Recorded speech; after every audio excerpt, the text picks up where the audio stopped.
betul. Itu diatur. Selain putusan sela itu diatur bahwa mereka harusnya menghormati proses peradilan di Undang-Undang 48 2009. Tadi sudah saya sampaikan. Sudah. Dan dalam replik saya itu ada. Dalam replik saya ada, dalam ini saya ada. Semua aja. Sudah saya muat semua. Sudah saya tulis secara jelas. Tapi kan respon dari hakim itu kurang. Ya saya pikir hakim memang gimana ya, dia mempunyai kelemahan hakim itu dia berkuasa saat sidang. Tapi ketika dia jadi mahasiswa saya, dia paham. Ya. Tapi ketika sidang dia merasa berkuasa. Walaupun alasannya nggak logis. Waktu saya minta putusan sela yang minggu lalu, dia bilang, lo wong pokok perkaranya aja belum kok putusan sela. Lalu saya cari dasar hukumnya. Ada 185. Disampaikan hari ini. Iya, 185 AIR ayat 1, 285 RBG, dan ada 48 RF. Nah, di situ dijelaskan bahwa putusan sela adalah putusan yang belum menyinggung pokok perkara, dan putusan sela itu dalam konteks ini itu boleh diucapkan dalam persidangan hanya dilakukan dalam surat pemberian persidangan aja, pemberitaan aja boleh, hanya disampaikan saja. Iya, seperti berita aja. Oh ini karena ini tunmu itu keputusan tun Dirjen AHU sedang diuji ini, maka saya kasih tahu ya. Itu agar tidak dijalankan dulu, itu sudah selesai itu. Nah, hanya pemberitaan itu sudah selesai. Kalau nggak salah sama kayak waktu gugatan PN, hakim hanya menyampaikan mohon kepada para pihak untuk tidak melakukan kegiatan apapun atas nama itu sudah selesai. Pengurus. Iya, itu selesai. Itu walaupun hanya lisan. Iya, seperti itu sudah. Ini diatur dalam ketentuan undang-undang. Iya, itu ada. Jadi putusan sela itu bukan putusan akhir. Sebelum hakim memutuskan suatu perkara. Betul. Jadi alasan hakim yang lalu dengan ketika sekarang saya kasih dasar hukumnya, dia berbeda. Ini catatan saya. Kemarin dia minta ini. Kemarin dia bilang bahwa ini belum masuk pokok perkara, saya belum meneliti alat bukti. Nah setelah saya buka dasar hukumnya, 184 AIR ayat 1, melintir lagi. 285 RBG dan 48 RF. Hakim melintir lagi ke perdamaian. Ya udah duduk bareng, laksanakan kongres sama-sama. Dia malah mau mengikuti arah politik. Sama kan saya protes tadi. Mohon izin yang mulia, saya mau bertanya. Dan saya bertanya, apakah putusan sela itu harus menunggu ini? Ini kan penundaan ini kan itu sudah penundaan, ya beda.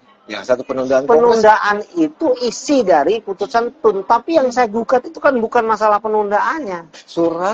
Suratnya yang isinya diantaranya adalah menggunakan voting. Dua, memindah tempat. Yang mana itu melanggar anggaran dasar anggaran rumah tangga. Bukan penundaan putusannya. Penundaan itu kan memang judul dari keputusan tunnya, Dirjen AHU.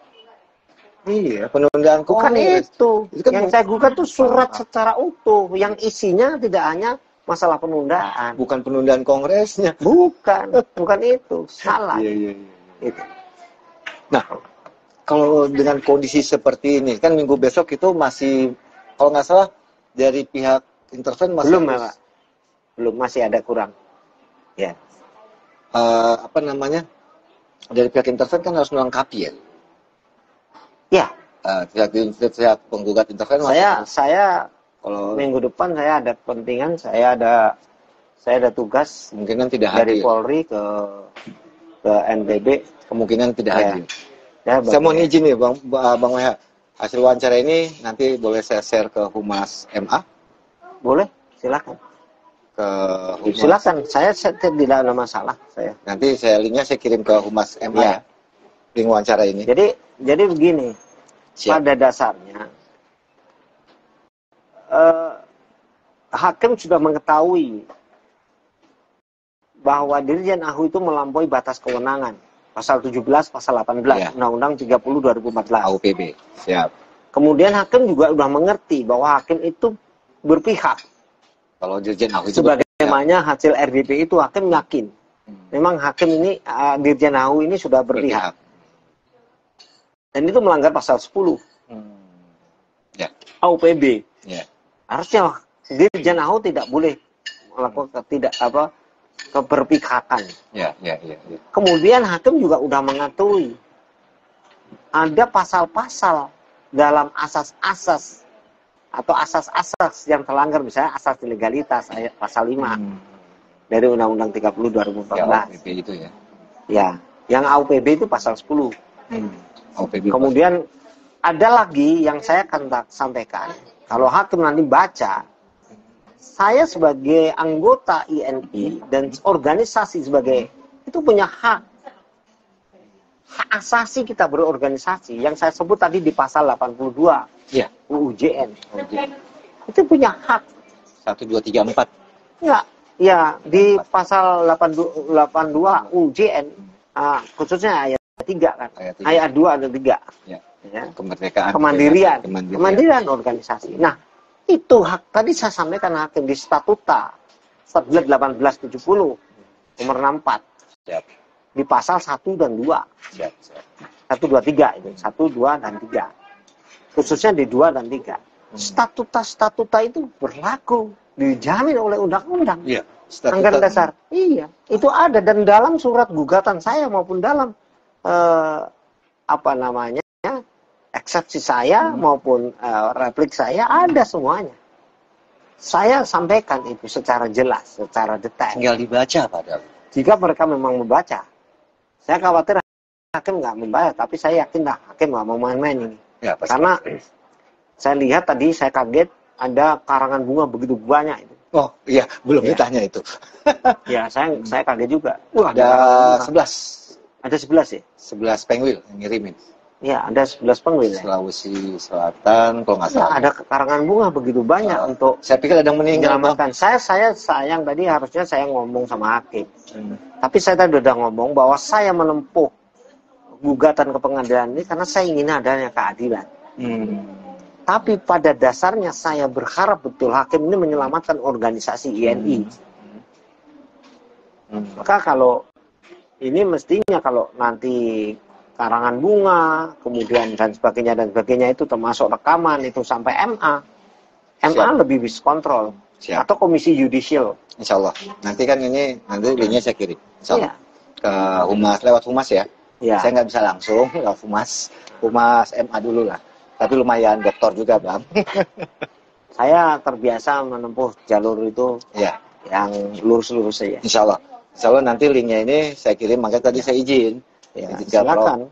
Saya kirim ke Humas MA sama itu dipersilakan aja. Oke. Bang, masih menarik ini dengan judul ini. Apa dasar membuat Bang WH yakin dengan dipecatnya Dirjen AU itu masalah ini selesai? Seperti yang dilapat. Di sini saya coba garis bawahi dari tulisan Bang WH itu, 1 ada pasal 1 tentang tata kelola. Ya. Terus pasal 1 tata kelola. Pasal 5 asas-asas administrasi umum. Ya, tata kelola itu kan ada atribusi. Pasal 10 sama pasal 17 dan 18. Bisa dijelasin nggak? Ya, di pasal 1 itu kan pasal 1 itu angka di 22. Oke. 23 dan 24. Oh, atribusi, delegasi, mandatori. Ya. Masih inget. Ya. Ada 3 itu. Jadi kewenangan atribusi, delegasi dan mandatori. Nah, Dirjen AU, mohon maaf ya, nggak paham sama sekali masalah itu. Makanya saya heran, dalam tulisan saya itu kan saya prihatin. Sekelas Dirjen AU yang membawai Ditjen, Direktorat Jenderal, dia eselon 1 nggak memahami hal-hal spesifik yang menjadi tugas kewenangan dia. Padahal itu pekerjaannya dia. Padahal kerjaan dia nggak memahami sama sekali. Dan dia itu di tulisan saya itu saya mengutip beberapa pidato dia itu. Pidato dia ngerti paham, baca dia paham, baca kan.